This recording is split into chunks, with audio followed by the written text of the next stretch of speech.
మనసులో పెట్టేస్తే, దేవుని కృపనే కనుక నాకు లేకపోతే నేను లోకంలో ఏది కూడా చెయ్యలేదు, సాధించలేదు. అందుకే అంటే ఏమంటే వాక్యం ఏమంటారంటే ఆయన గ్రామంలో ఒక అడుగులో ఎయ్యలేదు, ఒక అడుగు వేస్తున్నాము, వేసినాము, అభివృద్ధి చెందినాము, ఒక మెట్టు ఎక్కినాము అని మన జీవితంలో ఏ విధమైనటువంటి పేరు కలిగినప్పటికీ దానికి కేవలం కారణం దేవుడు మాత్రమే. సో ఆయన అంతా ఏమంటే ఈ గృహ ప్రవేశము, ఈ గృహ నిర్మాణము, ఈ యొక్క ఫెస్టివల్లో ఏం వాక్యం చెప్తారు చాలా మంది కలిసి 127వ కీర్తనలో ఏం తెలుసంటే యెహోవా ఇల్లు కట్టించని ఎడల దాని కట్టువాని ప్రయాసము వ్యర్థమని చెప్పేస్తున్నారు.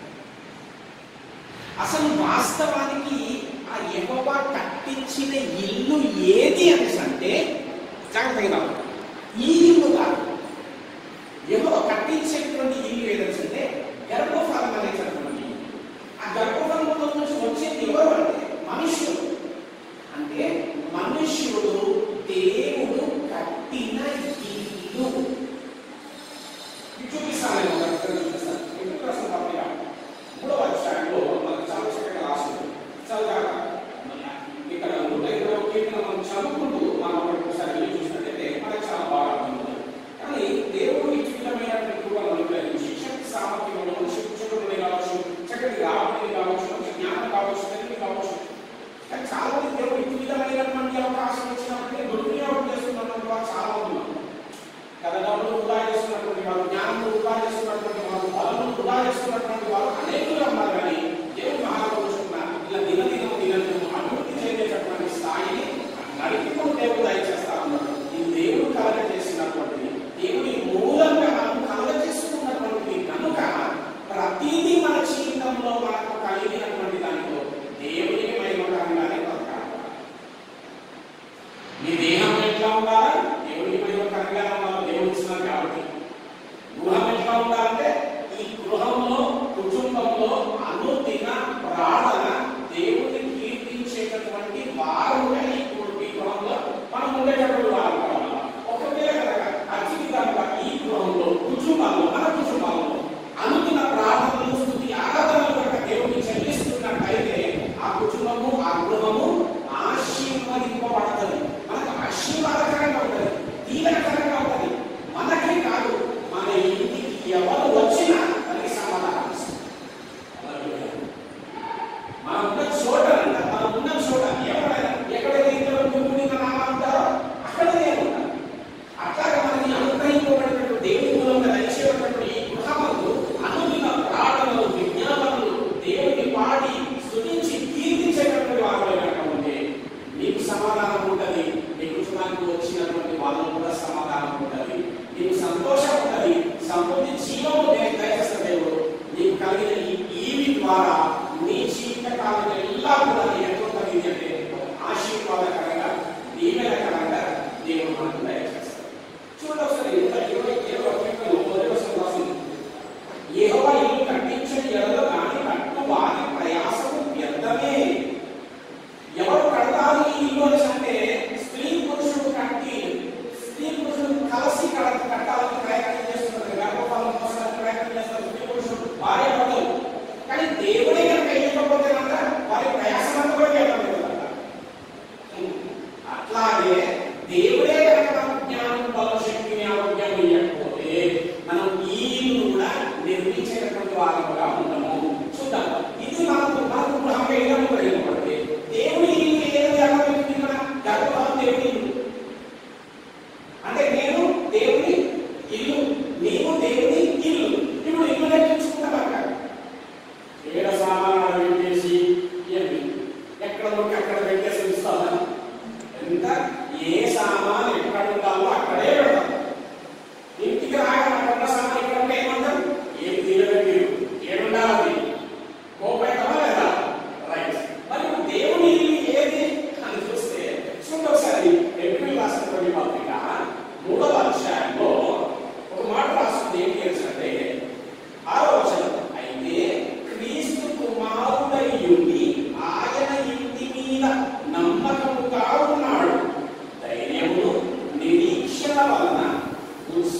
దేవుడికి మహిమకరంగా ఉంటుంది.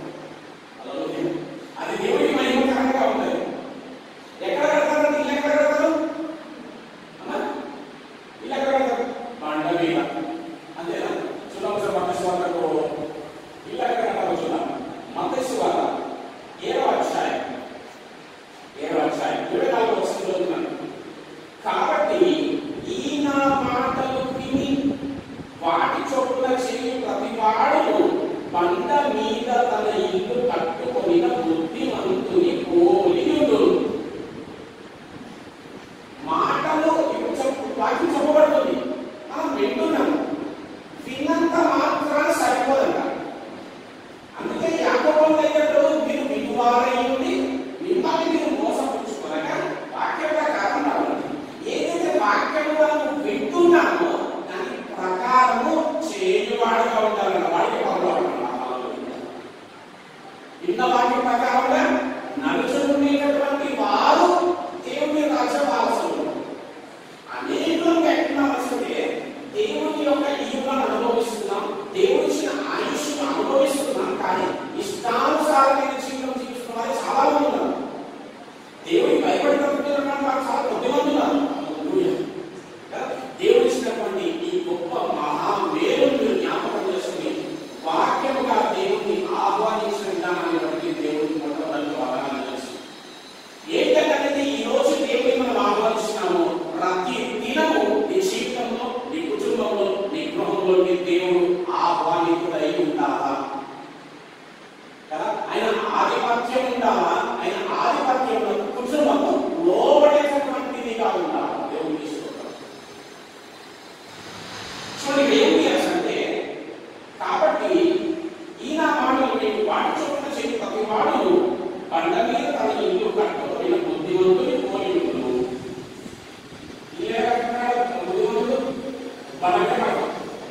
బండ మీద కడితే ఏమవుతుంది తెలుసంటే, వాన కురిసెను, వరదలు వచ్చెను, గాలి విసిరి ఆ ఇంటి మీద కొట్టెను కానీ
రక్షగా ఉంటాడు, కాపుదలగా ఉంటాడు దేవుడు చూసుకోవడం.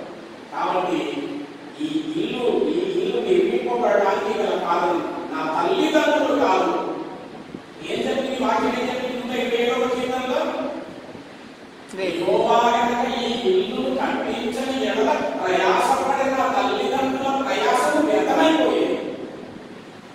కానీ దేవుడు ఈ ఇల్లు కట్టించినాడు. ఎందుకంటే ఇల్లు పడేటటువంటి ఈ నేను క్రీస్తు అనేటువంటి ఈ వాక్యం బండ పైన స్థిరపరచబడి ఉంటే కనుక నా జీవితంలో ఇది సంభవించిన నేను అధికారులను వనకలు అదర్శపడసిలో పర్వతం లాగా కాదు కూడదు అనేసి అంటే కనుక చూడండి ఇక్కడ 26వ వచనం, మరియు ఈ నా మాటలు విని వాటి చొప్పున చేయని ప్రతి వాడు చేసినోడే ఏం చేసేది?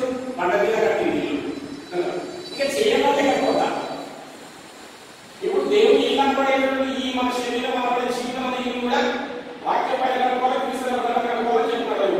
చేయకపోతే కనుకోవాలి, చేయని ప్రతి వాడు ఇసుక మీద తన ఇల్లు కట్టుకొని బుద్ధిహీనుని పోలి ఉండు.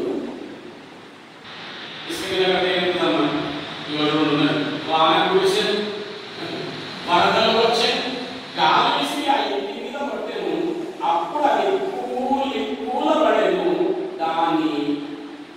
దాని పాటు గొప్పదని చెప్పాను. ఏమవుతుందంట? చిన్న గాలి తుఫాను వచ్చిందంటే ఆ ఇల్లంతా కూడా కొట్టుకుపోతుందంట. దాని పాటు చాలా గొప్ప, చాలా భయంకరమైన పరిస్థితి. అంటే ఎవరైతే ఎట్లాగైతే మన ఇంటిని ఏ విధంగా మనం కాపాడుకొని చెప్పడం భాగం అనుదినము మనము కూర్చి అమర్చి ఏ విధంగా సిద్ధపరిచి శుభ్రంగా ఉంచాలని చూస్తాము.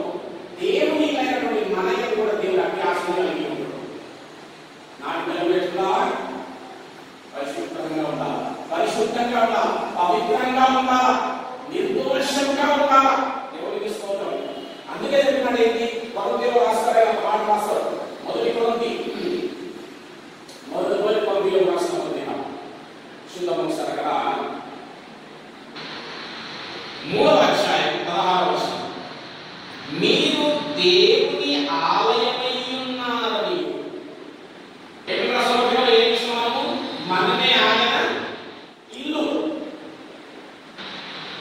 ఈ ఇల్లుని ఎంత కష్టపడి కట్టుకొని ఎంత శుభ్రంగా ఉంచాలని చూస్తున్నావో, కష్టపడి కట్టినటువంటి నిర్మించినటువంటి ఆయన నిలబడే మనము కూడా అంత పరిశుద్ధంగా ఉండడానికి మనం ప్రయత్నం చేయాలి.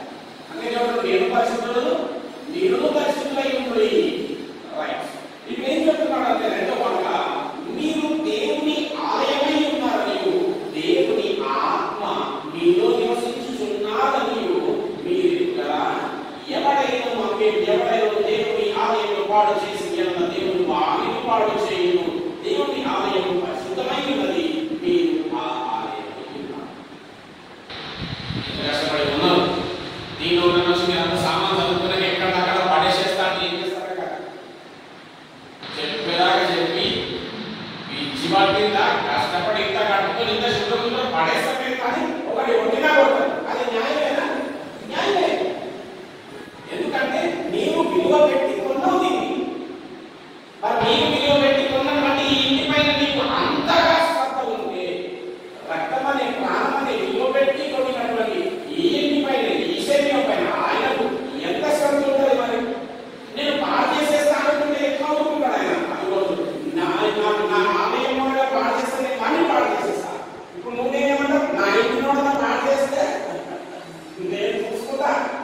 ఏదంటే న్యాయమే. దేవుడు అనుకున్నది కూడా న్యాయమే.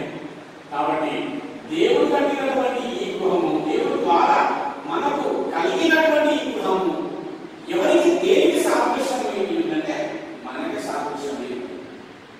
మనం కట్టిన ఇల్లు మనకే సాదృశ్యం లేదు. ఏ విధంగా మనల్ని ఆయన కట్టినాడు. మనం ఆయన ఇల్లు పైన చూపించేటటువంటి శ్రద్ధ మన పైన చూపించుకున్నట్లయితే ఒక దినమున సంపూర్ణతలోకి, పరిపూర్ణతలోకి దేవుడు నడిపిస్తాడు. నేను చెప్తున్నాను కదా, ఈ గృహంలో అందరూ ప్రార్థన చేసుకోండి, విజ్ఞాపన ప్రార్థన చేయండి, బాగా కోసం ప్రార్థన చేయండి, ఆకలి కోసం ప్రార్థన చేయండి. ఈ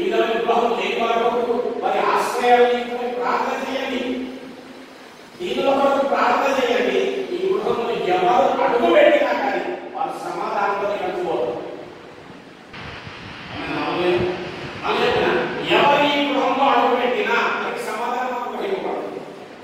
ఎవరి గృహంలోనికి అడుగు పెట్టినా, ఎవరి అక్కడ కూర్చున్నా కానీ వారికి సమస్యకు పరిష్కారం మార్గంలో దేవుడు కలగజేస్తాడు. ఎందుకంటే ఇది దేవుని గృహంలో తీర్చిదిద్దినారు కనుక దేవుని ప్రసన్నత, ఆయన తోడు, ఆయన నడిపింపు, ఆయన అనుగ్రహం దేవుడు ఇక్కడ వచ్చేటటువంటి ప్రతి వారికి అట్టి విధంగా ఈ మీ గృహము ఆశీర్వాదకరంగా దేవుడు తీసుకోవాలి. దేవుడు తీసుకోవాలి కదా. చిన్నవాడని కాకుండా ఒక స్థాయిలో ఉన్నానని లేననేటువంటి విషయం ఏదీ లేకుండా స్వార్థంగా ఇష్టంతో ప్రేమలో మీరు నన్ను ఆదరించుకోవాలని దేవుడు వాక్యాన్ని పట్టుకొస్తారు. దేవుడు ఆహ్వానిస్తారు. అని చెప్పినాడు, కుమారుడా నిన్ను చేర్చుకున్నవారు నన్ను చేర్చుకున్నవారు, నన్ను చేర్చుకున్నవారు ఉన్నారు, నన్ను పంపిన వారిని చేర్చుకున్నవారు అంటే త్రిత్వమై ఉన్నటువంటి దేవుడు ఈ గృహమందు ఆధిపత్యం వహించని ఉన్నాడు కనుక మన ప్రవర్తన, మన క్రియ, మన చాపలు, మన దినదిన చర్య ఏ విధంగా ఉంటుందో బహు జాగ్రత్తగా గమనించుకొని కనుక దేవుడికి భయపడి కనుక జీవిస్తే దేవుడు ఇంకా ఇంకా అత్యధికమైనటువంటి దీవెనలు, అత్యధికమైనటువంటి ఆశీర్వాదాలు వచ్చిన అనేకులకు మాదిరిగా ఆయనకు మహిమకరంగా దేవుడు మనుషుకుంటాడు. ఇట్టి కృప దేవుడు మీకు మీ కుటుంబాలకు దేవుడు అనుగ్రహించుకుంటాక ఇక్కడంతటిని కూడా దేవుడు దీవించి ఆయన యొక్క ప్రసన్నత, ఆయన రక్త ప్రోక్షణ, ఆయన కాపుదల కూడా ఉంటుందాక దేవుడి యొక్క వాళ్ళకు దీవించి ఆశీర్వదించుగాక. ఆమేన్. చిన్న ప్రార్థన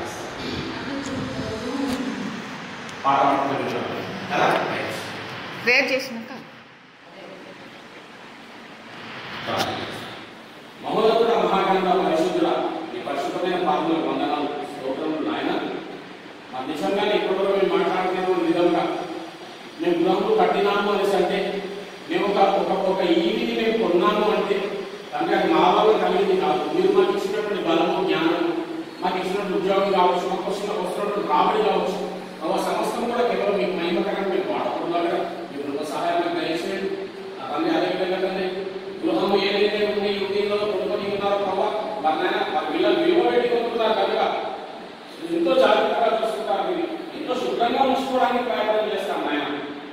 అదేవిధంగా కానీ మా నాయన మా తల్లి గర్భంలో ప్రభావ ఇల్లైనటువంటి మమ్మల్ని ప్రభావ మీరు నిర్మించినటువంటి దేవుడు, మీ ఇల్లైనటువంటి మేము కూడా తనని అధికంగా పరిశుద్ధంగా ఉండడానికి, పవిత్రంగా జీవించడానికి ప్రభావ మీ కృప సహాయం నాకు మాకు ప్రత్యేకంగా ఈ గృహంలో నిర్మించుకున్నటువంటి తండ్రి కుటుంబానికి మీరు దయచేయమని ప్రార్థిస్తున్నాం. తోడుగా ఉండండి నా ప్రభావ, మంచి ఆయురారోగ్యాన్ని దయచేయమని ప్రార్థిస్తున్నాం. మీరు ఆయుష్వాలను తృప్తిపరచమని ప్రార్థిస్తున్నాం. నాయన మీ నామంతో మీ సేవకుడుగా ఈ గృహంలో నేను అడుగుపెట్టినాను ప్రభావ. ఈ గృహం తండ్రి కుమార్ పరిశుద్ధాత్మ నామంలో నా యేసయ్య రక్తంలో ఈ గృహంలో నేను ముద్రిస్తూ ఉంటున్నాను. యేసు నామంలో దేవానికి స్తోత్రం వందనాలు చెల్లిస్తున్నాను. అంటే ఏ విధమైనటువంటి ఆటంకము, ఏ విధమైన దృష్టి ప్రియుతులు ప్రభావ ఇక్కడ చొచ్చకుండా లాగా ప్రభావ ఈ పాపలను తెచ్చండి. ఈ గృహం చుట్టూ నేను దేవుడు దహించు అగ్ని ఇక్కడ ఉంటుంది కాక దేవానికి స్తోత్రము. ప్రతి చీకటి కుయుక్తులను వాడి కోటలు యేసు నామంలో కూర్చునేవాడు కాక ఇంకా ఇంకా ఈ కుటుంబం యొక్క మార్గము సరళమవుగాక, సరిగా విశాలపరచుగా, శాంతి సమాధానం సమృద్ధి జీవం చేత మీరు జీవించుగాక. యేసుక్రీస్తు నామములోనే ప్రార్థించడానికి ప్రయత్నిస్తున్నాను తండ్రి. ఆమేన్.